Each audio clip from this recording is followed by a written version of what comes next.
કાલે પાઉંભાજી બનાવેલી તો એમાં બધા વેજીટેબલ મારી જોડે વધી પડ્યા. કોબીજ થોડું પડી રહ્યું, ટામેટાં, આ બધા શાક મેં ભેગા કરી દીધા અને આપણે એમાંથી સરસ રેસીપી બનાવવાના છીએ. તો ઉપરથી થોડું મીઠું નાખ્યું, ચીઝ સ્પ્રેડ, ટામેટો કેચઅપ, લસણની ચટણી નાખી અને એને બધું સારી રીતે મિક્સ કરી લઈશું. આમાં તમે મરી પાવડર, ચીલી ફ્લેક્સ બધું નાખી શકીએ છીએ. અને પાઉં પણ 3 પડી રહેલા તો એને પણ મેં લઈ લીધા અને આ રીતના ખોલીને વચ્ચેથી ને બંને સાઈડથી એને સારી રીતે ચટણી લગાવી દીધી.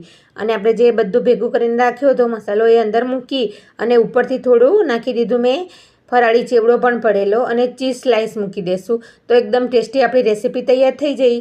હવે આપણે એને મૂકીશું બટર લગાવી અને સેન્ડવિચ ટોસ્ટરની અંદર આ રીતે બંનેને બટર લગાવશો એટલે બટર પીગળી જશે અને એને થોડી વાર થવા દેશો એટલે આપણી રેસીપી તૈયાર થઈ જશે.